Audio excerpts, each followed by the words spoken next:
guys, and welcome back to the Rake after a very long layoff. We have a really cool guest today. Her name is Lynne Ji. If you don't know her, she kind of burst onto the high stakes poker scene recently. She plays a lot of big cash games, private games. Recently played the WPT Poker King 25K Heads Up tournament, which we're going to ask her all about. But I just want to give you a warm welcome, Lynne. How are you? Good. How are you? Good.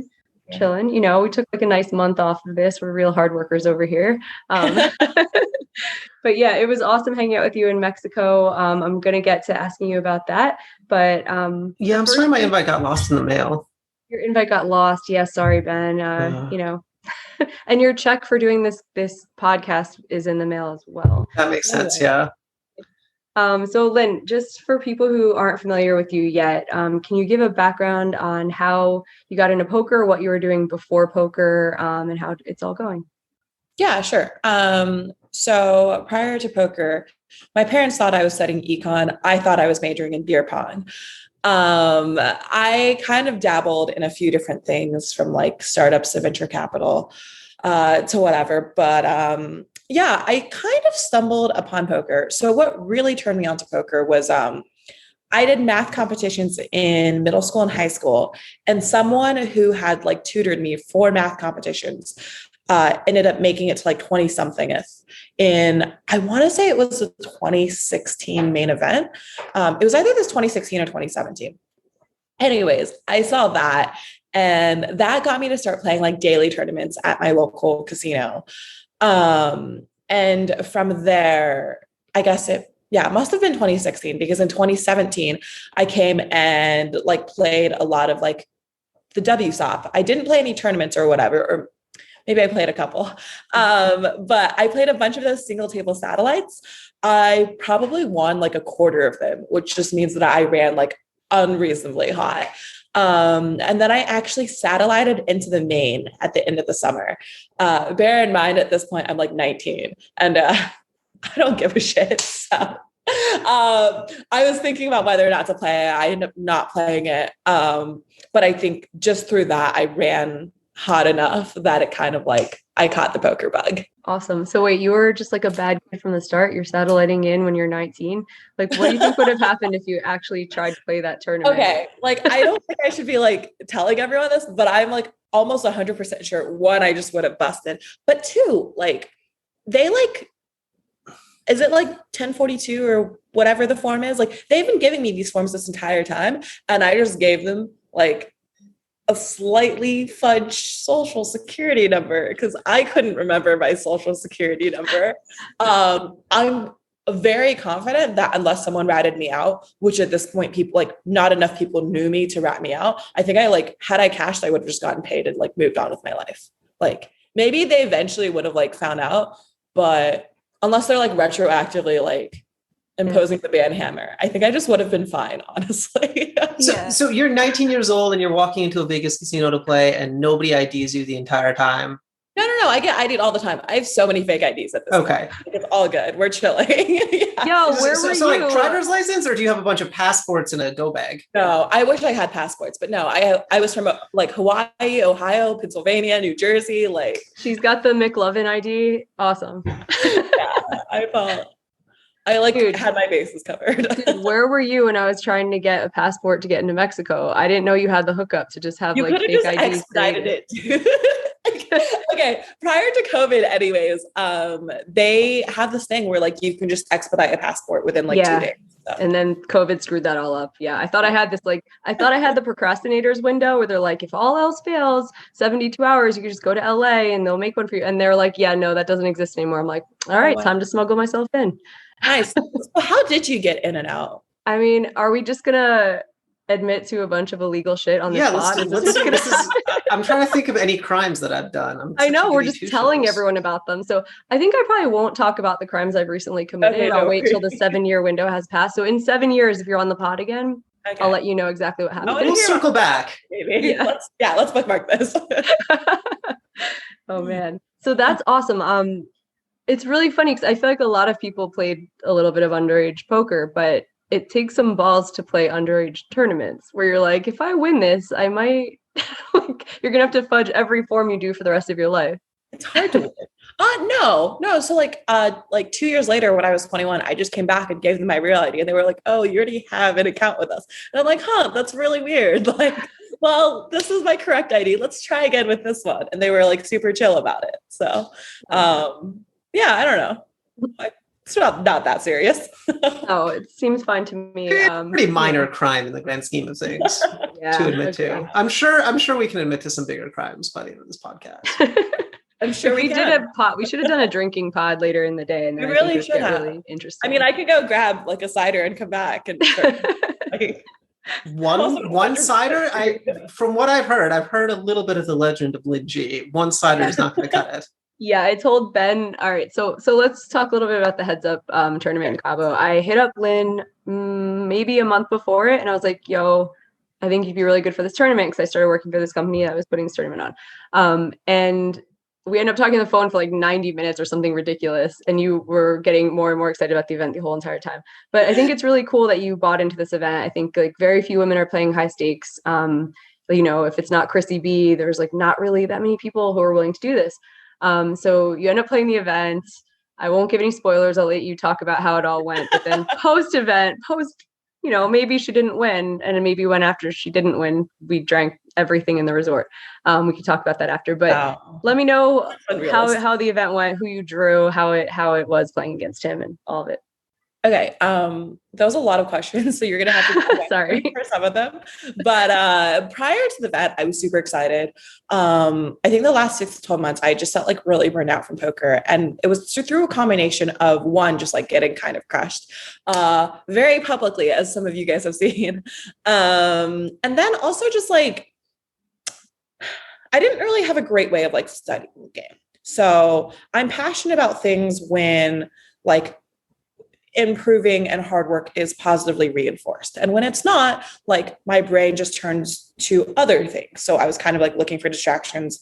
I was traveling a lot. But when I heard about this format, one, I just love Heads Up.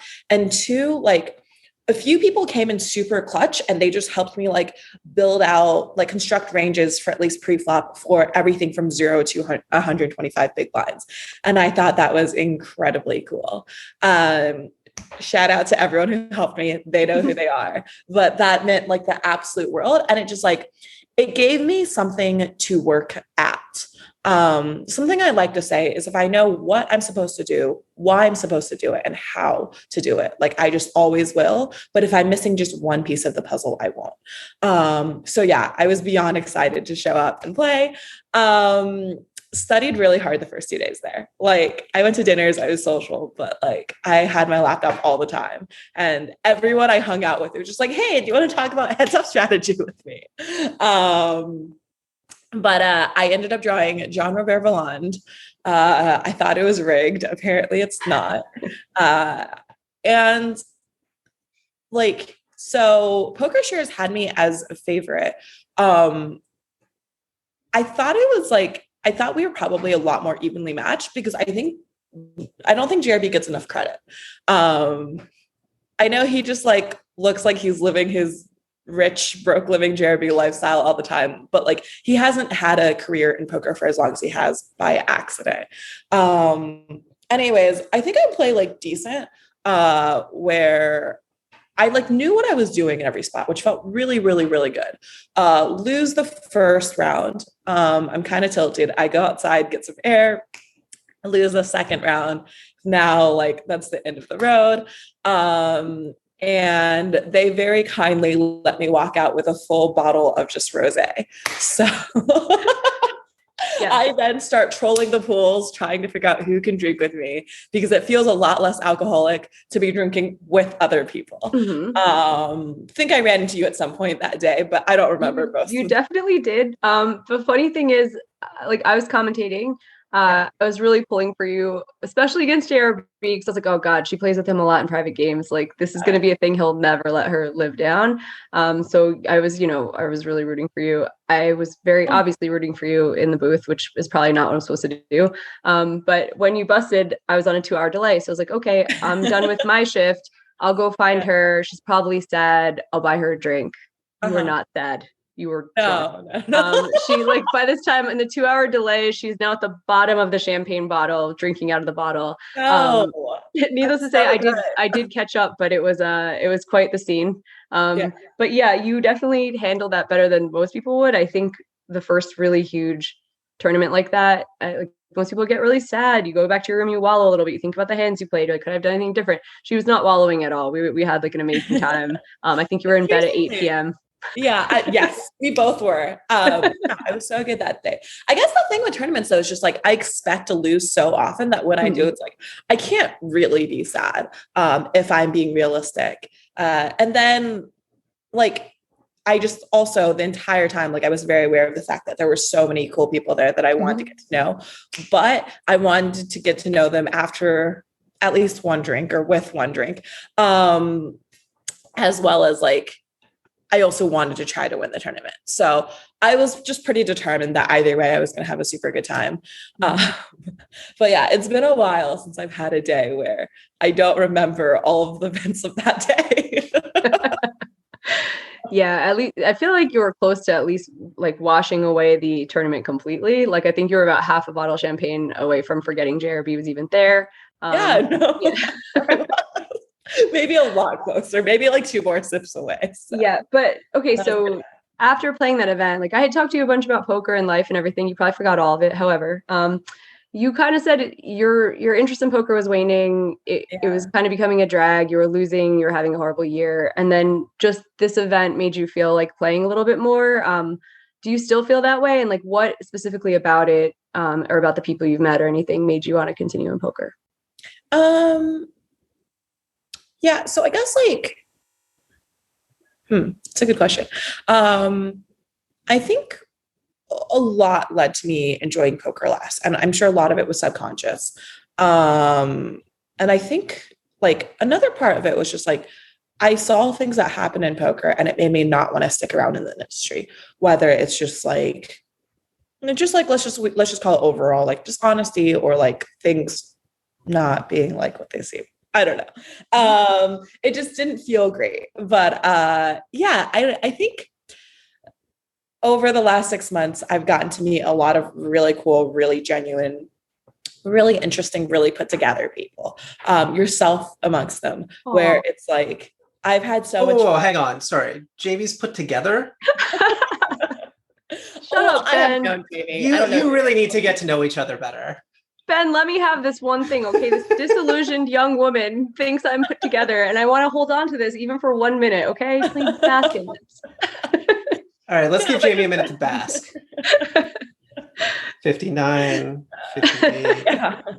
Just meeting so many cool people that that's made like a really big difference. And then I've also just had people who've kind of helped me and like pointed me off on the right track in terms of like, hey, you should do this, this, and this to study. And I feel like I have some direction again. So yeah, that's like, I think that's really good. With that said, I think I'd still be looking for opportunities outside of poker. That's kind of part of why I got into vlogging, was because like, I don't want to go to school for 5 years or whatever and study for an industry that's going to be like obsolete in a decade. That sounds fucking terrible. So like, I have this theory that like, a lot of different practices, including like medicine and law and whatnot, will just become automated. I think content creation will be one of the later ones. And I feel like that industry will stick around for a while. So it seems... I'm sorry, can you repeat the industry? Yeah, content creation. So content creation. Okay, got it. Yeah. I feel like if I learn video production and if I learn how to just overall be like an entertaining person that people want to watch, that might be something I get to continue using for like at least another decade or two. So I don't know, to answer your question, which I don't even know if I've answered your question. I enjoy poker again. So I'm playing more poker, where I'm playing like maybe 2 days a week now instead of like half, but I don't know where it's going. This is my favorite. So this pod, we are not hard workers in poker on this pod, guys. We're like, look, I'm playing a lot of poker. I played 2 days this week. I'm taking 5 days off at least. Like, that's how I feel too. I'm like, it's nice to do other things, where then like the time you actually go play poker, it's like, fun and you want to be there. I think a lot of people get out of poker because it becomes a really big grind. So it's cool that you're thinking of other things that you want to do with your life, that like, you know, poker can be something that supplements the thing you're really doing. I gotta say, I really like your vlog. It was really fun to watch. Especially because you're new at it and it's already like entertaining and cool. Also just it helps that you're traveling to cool places, that you're like showing things you're really interested in instead of like, hey, I'm at 2-5, I got pocket tens, you know, like a lot of the vlogs, no, you know, not throwing shade on the other vlogs, but is that something you think your vlog's going to focus on going forward, that you're going to be more, it's more of like a travel log thing, or are you going to include a lot more poker in the future? Jamie, people do not give a shit about where I'm going. What do you mean?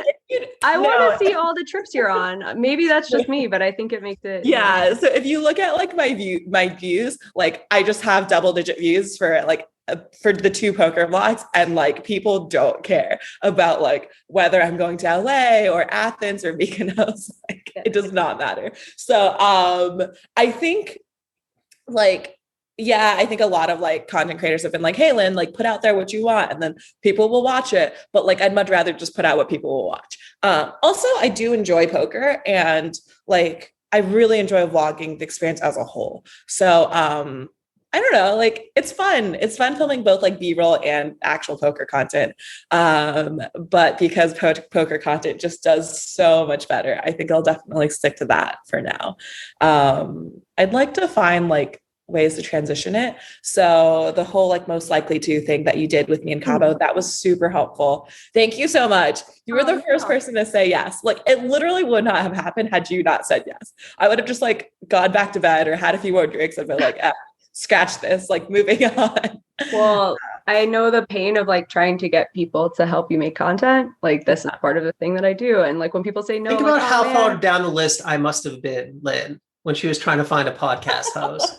Like it's so hard to get people to join you in this stuff. And so Jamie is, really one of the best in the business. And it's great to see her engaging more, because for a while, she's kind of grumpy sometimes, but you seem to bring the best out of her. I've never seen that. So. Exactly. That's what I'm saying. It's just with me. It's really just with me when the cameras are off. Oh, okay. Got it. So it's not a me thing. It's kind of a you thing, actually. Yeah, I was going to say, I was like, just take the compliment and let's move on. Yeah. Okay. Ben's just assuming I'm grumpy with everyone except you. When really you're grumpy with no one. Yeah. Yeah. Okay. No, but I'll always say yes to content creation stuff, because I think it's hard to like wrangle people sometimes. And it's also like enjoyable. Like some people just don't understand. Like you're like, you want to talk to them for 10 minutes. When someone gets approached like, hey, can we do an interview or something? They're just like, I don't have time for this. I'm like, you don't have 10 minutes. I'm like, give me a break. Well, I mean, 2 things, I guess. I think one, like people inherently just like say no. So I'm learning this like one psychological trick where you're supposed to like corner someone into saying no first, so they're more likely to say yes. I have no idea how to execute upon it, but putting it out there. And then 2, like for the longest time, I was terrified of just like having any content out there about me, especially because I was under the impression that to continue playing in high stakes private games, like people needed to have certain like idea of who I was. So I talked to a few people on the trip about this like phenomenon where effectively like people make money in poker because there's asymmetrical information. And if it almost feels like you get penalized, or I guess I should say, I feel like I get penalized for being too transparent and being too out there. So I think that could be why some people are like more hesitant. I can see that. It's weird. There's been a weird thing happening lately where like everyone's on Twitter being like, yo, I'm in the lab. I'm running these sims. I'm studying. And I'm like, why are you telling everyone? Like, this is the kind of thing, if you're doing it, you probably should quietly do it. And then no one will know to adjust to the new you who's now good at poker or whatever.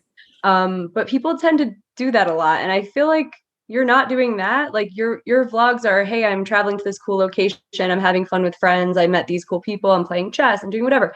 Yeah. You're not really, I could understand what you're saying with like, you could change, you could really get yourself uninvited from private games if your vlogs were, hey, I'm I'm studying 20 hours a week and I'm learning all this stuff and I'm going to crush JRB next time. Like you're not doing that. So I feel like you're kind of, I don't know. The information you're putting out doesn't seem like it would make people think, hey, I don't think she should get the invite anymore. Yeah, I think so.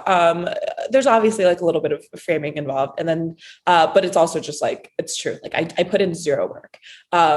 Occasionally I think about poker, and occasionally friends really help out and like really come in clutch, but like, I don't ever sit alone, just like opening up Pile. Like, I'm pretty sure I've bought Pile twice and opened it twice. And just so you guys know, there's 2 licenses to each version. So God knows why I've bought it twice. But yeah, I'm a big like anti-studier.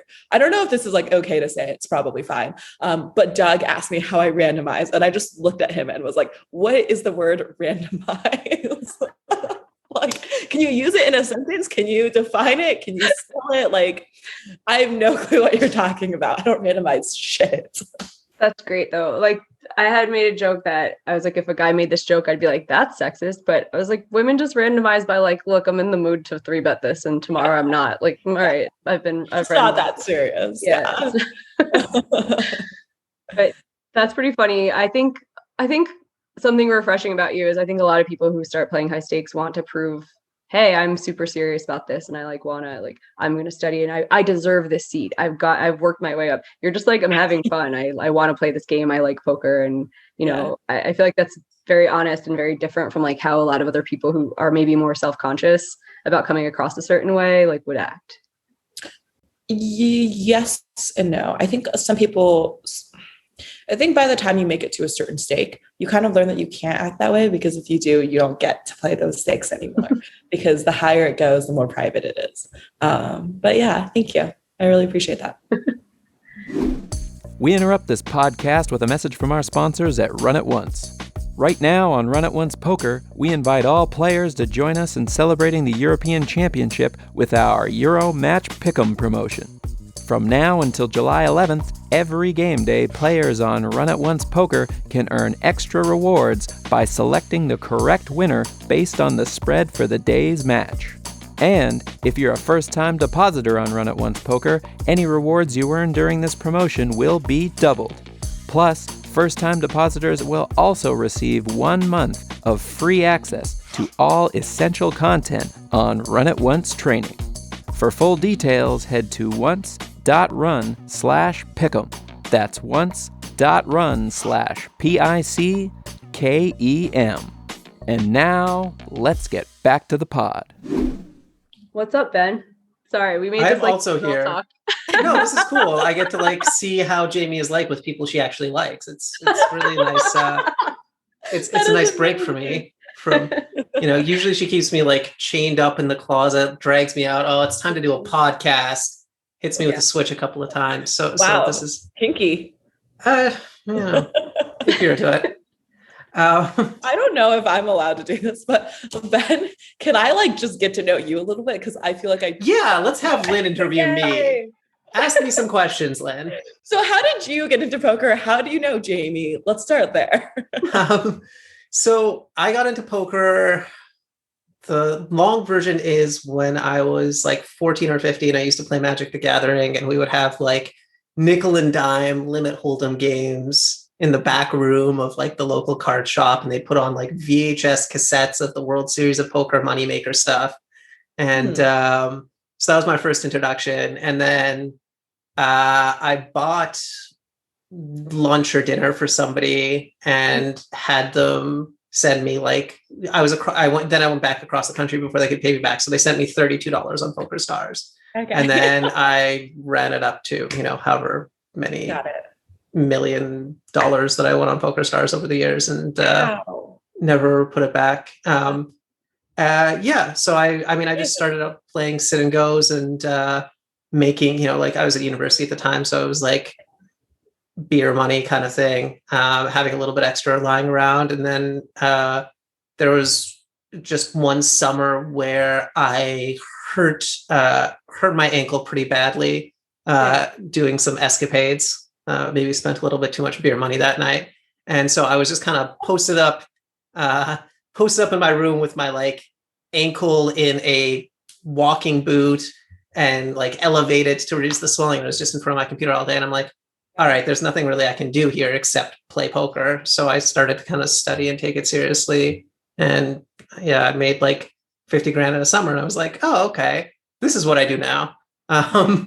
Yeah, kind of just never looked back from there. Met Jamie first through Twitter, obviously, because that's how Jamie meets everybody. She doesn't, because you don't know this about her because you met her in Cabo, but she actually just didn't leave the house for like 5 or 6 years prior to. Wait, I've done the same thing, but like, it's just when I go out, I see everyone. So people think I'm like alive and around, but yeah, exactly. It's, you gotta trick them somehow.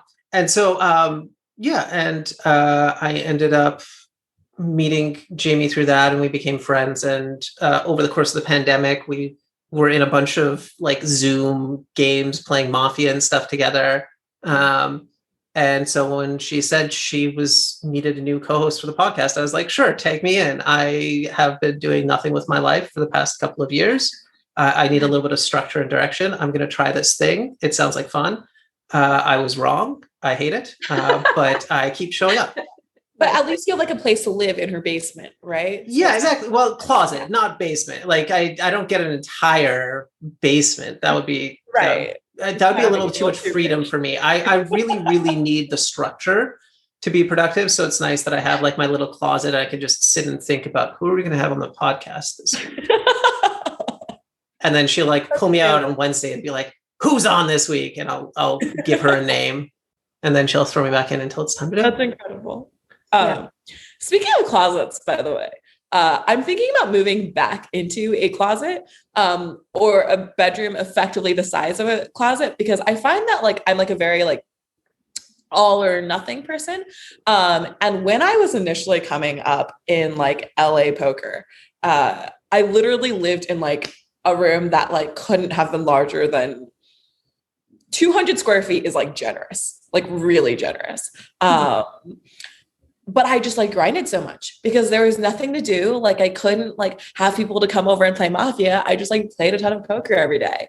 I'm thinking about like kind of going back to that. I don't know if I could, and I don't know if I would want to, but like I have a really hard time motivating myself to like go play poker. I'm sure Jamie would chuck me out of the closet for you. She would much rather have you around. So yeah, like, I was already mentally. I think there's a doghouse outside, right?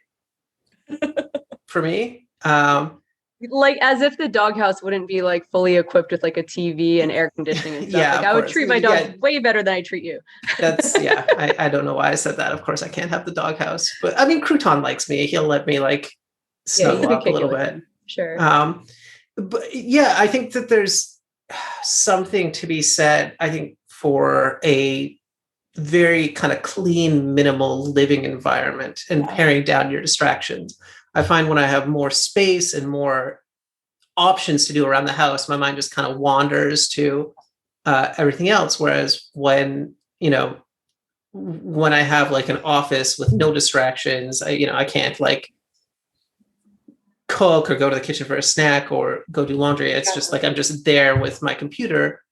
I do much more at the computer. It's not all productive, but like I'm just not distracted. And so if you don't have, sorry, but you're just at the computer. I mean the computer's distracting enough. But if you want to motivate yourself to get out and go to a place where you can create content or go to a place where you can play poker, having a very minimal living space that you don't want to be in is a good way to achieve that. I don't know if it's a good trade-off for you.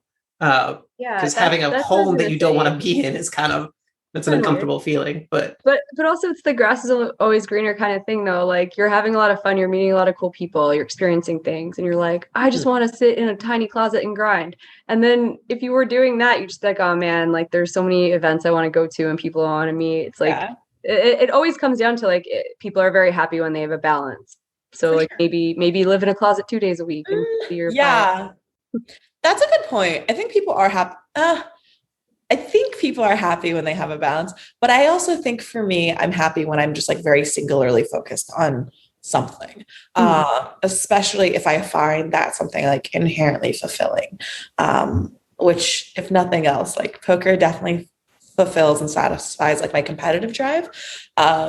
but yeah, like I have like this place, which I'm like barely ever in. So when I'm here, like maybe I could be more social. And then maybe when I'm like in LA, I could like work a little harder. Maybe, I don't know. Yeah. I'm with Lynn. I'm also like a mid maximalist. I like to have, lots of things in my life pared down and then kind of be extremely focused on one or two things that are important. I think that balance can be useful and healthy, and you want to. I think you want to not be kind of singularly focused on one thing for too long to the exclusion of all the other things that make you healthy. But I think having, especially in short bursts, like having, maybe you can rent a closet in LA and you can go live in the closet in LA for a month, and then you can come back home and be social. Exactly. But having, like a very pared down time when you're like, all right, this is time to grind. I'm going here to play. I'm going to focus. I think, when I was traveling around playing tournaments, it kind of forced that structure on you. I mean, it didn't really, because lots of people would go out and party in cities. I was just boring. And so I was just like, I'm like in the hotel room. I'm here on a work trip. I'm going to go to the casino and play. And then I'm going to come home and eat room service and then rinse, repeat for, 2, 3, 4 weeks. And then that's enough of that for a little bit. And then you go home and recharge. Yeah. I think once upon a time I did a lot of that. I also think like for most people who like truly get to the top of their field, it's through being like singularly focused.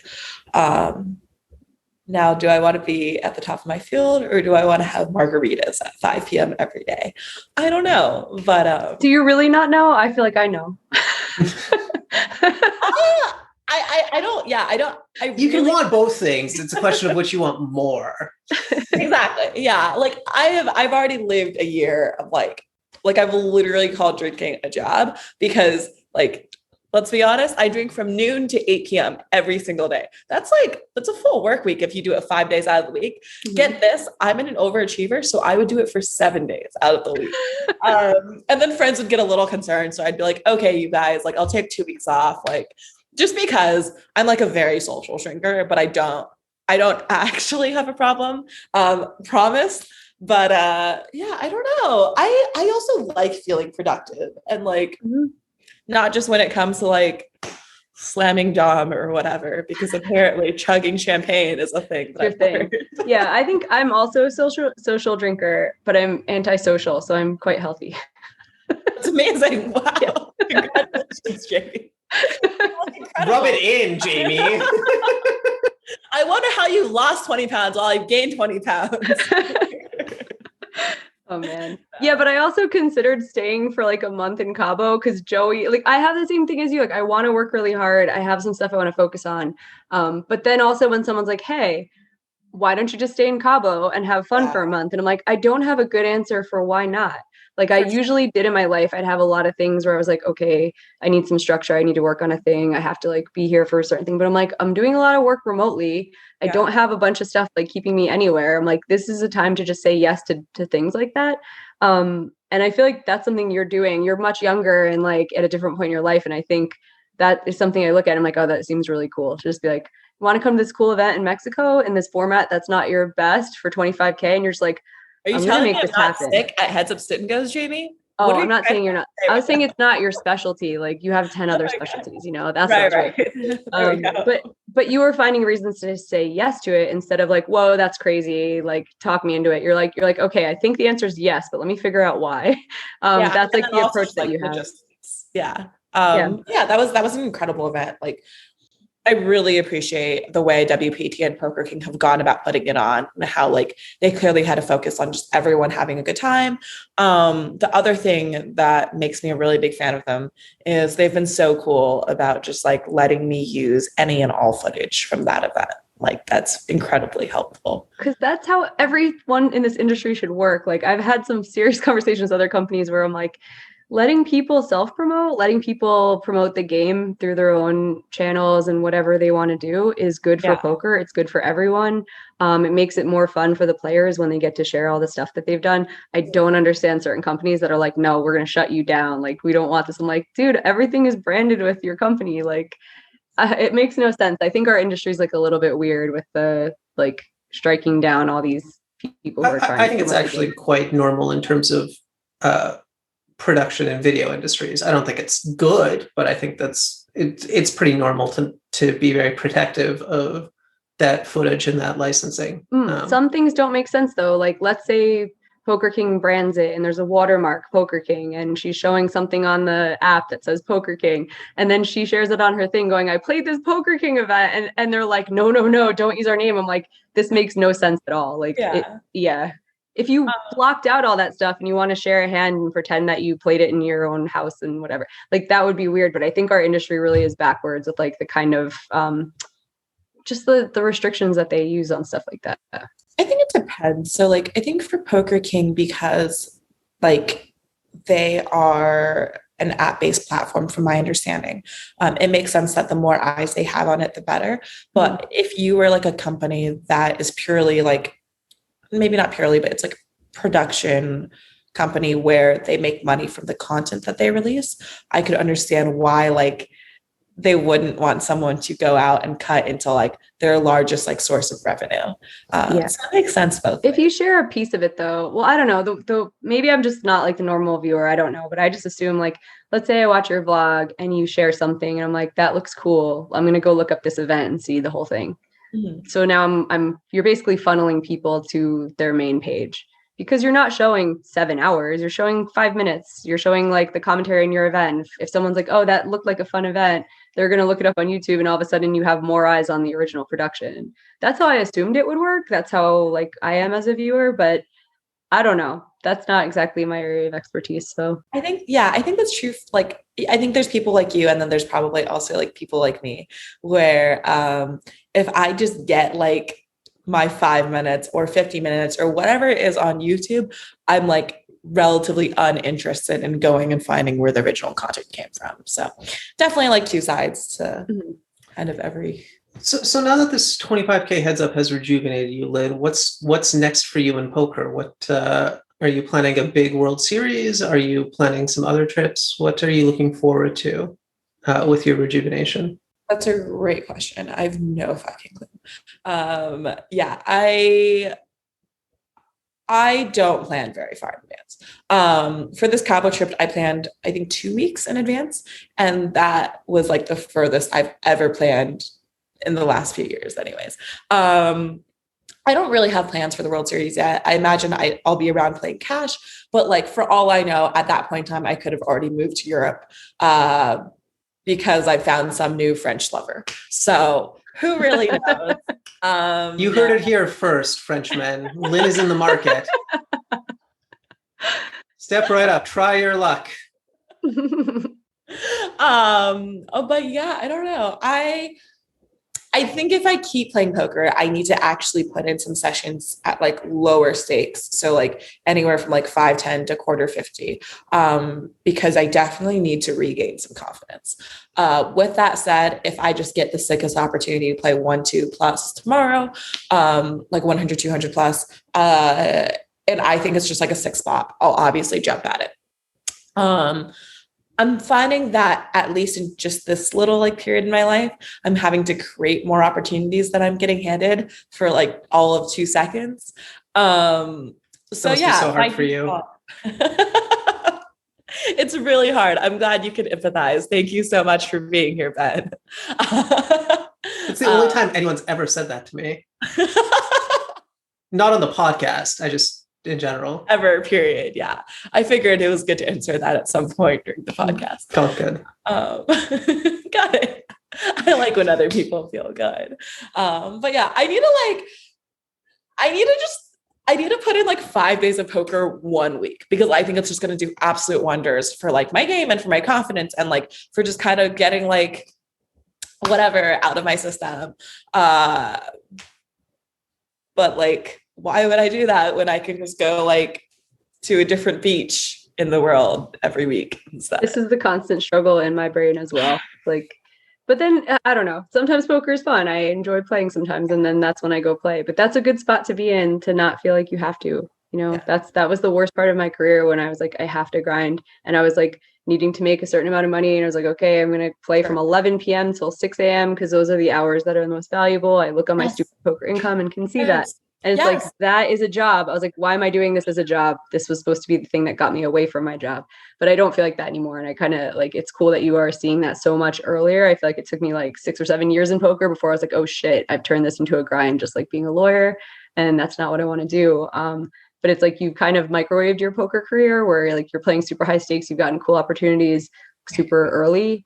And you've also come to conclusions that took a long time for a lot of people to get to early. Do you think that's from just like introspection, or do you think you've met a lot of people that have given you good advice, or like how have you basically gotten to this point so quickly? One person in particular has helped me a ton. We can call him David because we can't call him his real name.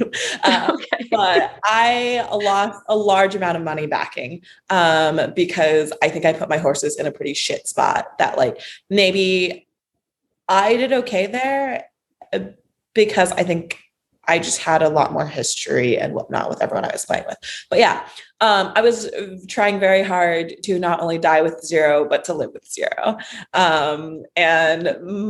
Like a few of my friends had staged an intervention and they were like, Lynn, you have to stop doing this. This is terrible. And I was like, I kind of got it. Like I got that like, hey, I should probably quit before I actually have $0. But then someone else that I got connected to through a mutual friend then proceeded to spend 2 hours a day on the phone with me, having never met me. I'm assuming not knowing a ton about me, every single day for at least 2 months, still good friends to this day. He's created a lot of small changes, which have compounded into large changes in my life. And he's taught, like, I think he's given me like a lot of shortcuts. One of them being like, hey, Lynn, you have a lot of like enough revenue sources and whatnot that like money isn't really a concern for you. Like stop fucking worrying about money. And yes, that's like, it's an incredibly privileged position and whatnot to come from. But for me, like, even when I had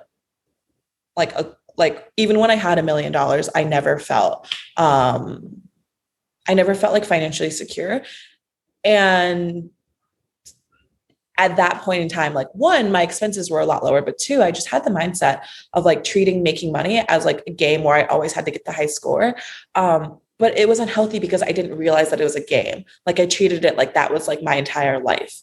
And I think it was just like kind of unhealthy. I don't know. It didn't seem amazing. But yeah, I think the people that I meet have definitely made a really, really, really big difference in perspective. Cool. And then I guess like my last question would just be, if you were not allowed to play poker anymore, let's say the feds crack down on you and they're like, yo, you won a seat to the WSOP when you were 19, this fake social security number, like we are coming to get you, no more poker for you. Like it could happen. Like I hear the sirens already. Sure.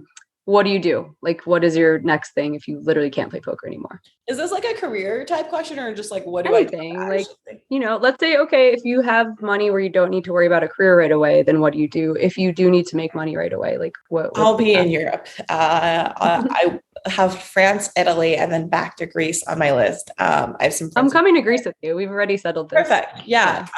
Amazing. Do you want to try to get a passport or should I just fit you in my life? I have one coming. It's just 4 weeks late now. Okay.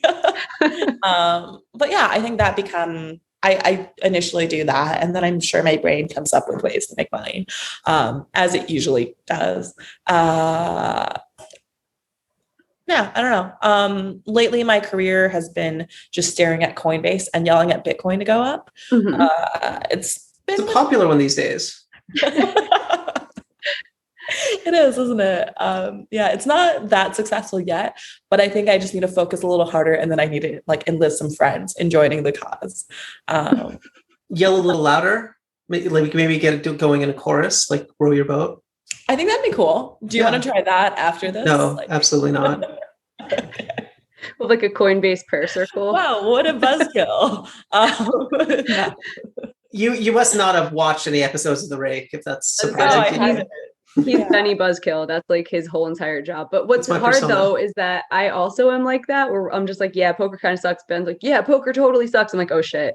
I was like, I picked the same person as me. I need Lynn who's just like, everything's great. Lynne, do you want my job? Yeah, kind of. Can I have your job? I think so. I think You this is a great arrangement for everyone can. involved, actually. Yeah. I think I'm going to tap out, guys. Lynne, welcome to the break as a co-host. I think everyone's very happy that you're taking over. Jamie, me, the fans, the owners of runatoonce.com. Yeah, I'm great. I've shown you everything you're not supposed to do.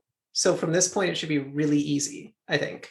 Yeah, I think you've been a perfect mentor. Thank you so much. I'll take over from here. It was nice meeting you, Ben. Dude, it's crazy how much truth there was to all of this. Like we're all acting like, haha, it would be so funny if Ben just quit and Lynne got the role. And I'm just like, haha, like, yeah, that'd be hilarious. No, I'm dead serious, Ben. I'm out for your job. Like, you should probably watch it back starting from right now. I'm gonna message Colin and let him know to just like send me the payment for what I've done so far, and I'll move on with my life. Cool. I would actually love to start a podcast. I just don't know who would watch it. So if I get to take over a pre-existing viewership, I'm sure I'd be perfect. But no, I don't know. I think I'm just going to keep doing what I'm doing for a little bit. But if poker truly was to not be an option anymore, and I wanted a 9-to-5, I would probably start looking for opportunities, probably back in like finance or tech. It's something that I'd like be open to even just now, because my life has so little structure. Like it's so hard just trying to have to figure out when I'm next going back to Mykonos. But what a life. That sounds very difficult. Oh my God. I asked her a question. I forget what, or was it in an interview? I think I was commentating and I heard your interview and you were like, oh man, like this side of Cabo is so windy. She's like, the side of Cabo I'm normally in is usually not so windy. And I'm like, what? I was like, the side of Cabo you're normally in. I was like, trade lives with me immediately. I've only been a few times, but like, yeah, it's just that wind just like really blew me away. Like literally blew me away. But yeah, I don't know. What about you guys? If you guys like couldn't do anything involving poker anymore, like what would you guys do? The dream. Jamie? I would have a pit bull rescue. This is the problem. I would need a lot of money for the things I want to do that aren't poker because they don't make any money. So I would just organize a pit bull rescue. I kind of feel like I could make it happen. Like if I really fell on my face in poker and was like stone broke and didn't want to play anymore, I know enough people in poker who would donate to like a nonprofit pit bull rescue, where I wouldn't have to actually front a bunch of money to actually run that. But then also like I would have to just waitress or something on the side to like live my own life. But that doesn't sound that bad. And I kind of want to feel like you could raise the money for a nonprofit and then also be paying yourself some like low-ish amount a year. But like that would ensure that you wouldn't have to waitress on the side. Yeah. I don't know. Ben, what about you? What would you do? I would be one of the pit bulls. Not shocked. That's adorable. Only getting treated better than you are now. So yeah, it's a big step up for me. But you gotta set your sights high. Aim for the stars. But actually, that's a great answer. You know how my dogs get treated. Like, yeah, that is not way better than anyone has ever treated me, for sure. Yeah. So yeah. I don't know. I've kind of been weaning myself from poker for a couple of years now.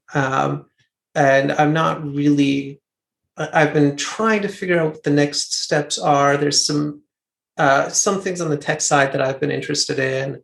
There's some things on the content creation side that I've been interested in, obviously not being in front of a camera or talking to people because I hate those things. But I think writing stories is more my speed because I can just, sit in a dark room by myself, which is really where I belong. Jamie could like slip a notepad under the closet door for a couple of days a week, maybe. I promise not to write any notes like help or like save me or anything. I just want to write my little stories. Sounds amazing. Awesome. Well, this has been a really fun, very weird pod. Yeah, this has been great. For my last podcast as co-host of the Rake, I think this went really well. It's been really nice meeting you, Lynne. Thank you for coming on. Jamie, can I have maybe like an hour in the sun before I go back in the closet? That's fine. Yeah, I'll let you have an hour, but just you can't take your collar off. And Lynn, it'll be fun. We'll figure out a schedule for the next recording we're gonna do and whatever guests we're gonna have. It'll be great. Yeah, but no, thank you guys so much for listening. This has been awesome. Thank you, Lynn, for joining us. And don't forget to sound off in the comments if you would rather have Lynn be host than me. Yeah. You guys can make this happen. It's all you now. You, the fans, are in complete control of the future of the Rake. Great. Well, I will start rounding up people to sound off in the comments below. And I will come up with a list of who our next guest should be, Jamie. Perfect. Awesome. Great. Well, thank you guys so much. And we'll see you next time, hopefully earlier than a month this time. Bye.